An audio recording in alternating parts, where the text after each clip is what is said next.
This is Tom, and welcome back to Bryn Mawr RC. As always, thank you so much for joining. Please do consider subscribing.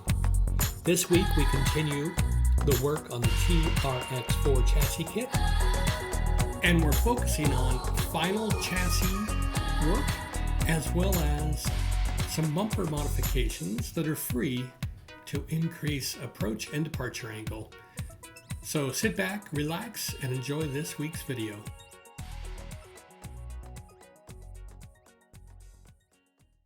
So we're going to finish up a few sub-steps of step H, which is final chassis assembly.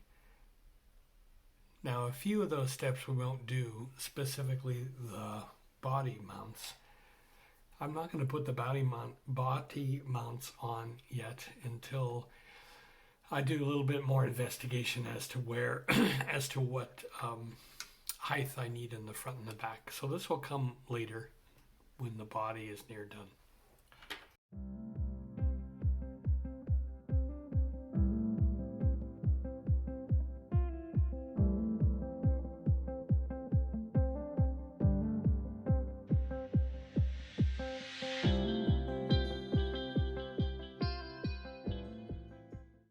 Okay, that's the completion of adding these little cross members, which is the support structure for the body mounts that we're going to deal with later.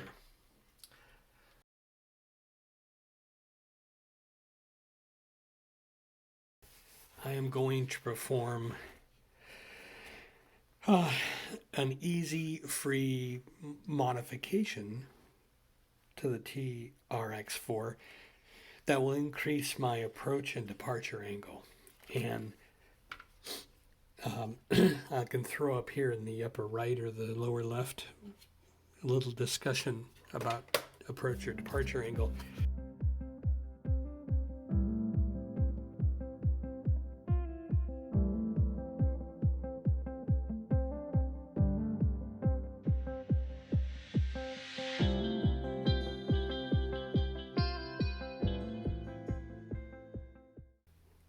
Changing the bumper supports that reside at the front. Here's the front version and the back of the chassis rail.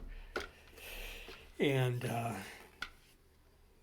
I didn't come up with this, but this is a well-known modification in the RC world, where you take the front bumper mount support, remove it, flip it over, and put it into the back. And take the back, not flipping it, and put it into the front. So let's go ahead and begin to do that. First, I'll take the two bumper support brackets off.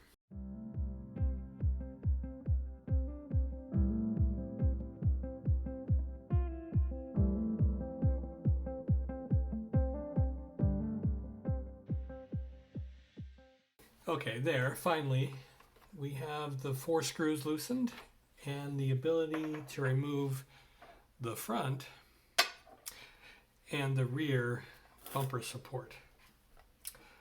So to make this a little easier and to make sure I'm doing it right, I am going to now flip this back over.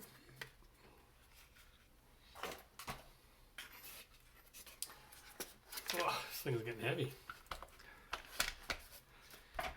Okay, so this was the front, and what we do here is the front was like this, and it's special to note that it was sitting just like this, so the low part, or so it's actually quite low.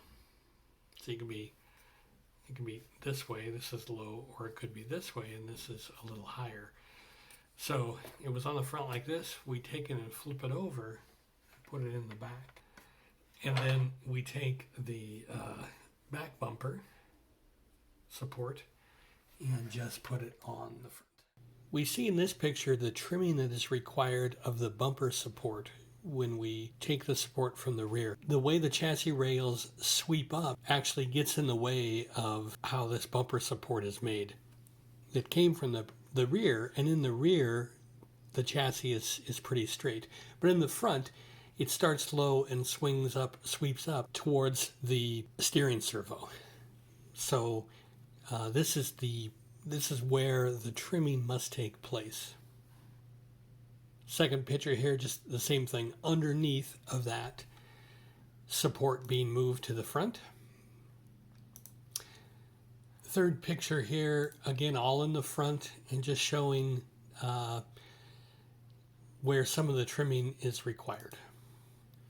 Third picture here, really showing how much of an increase we get to the height of the bumper mount with this change.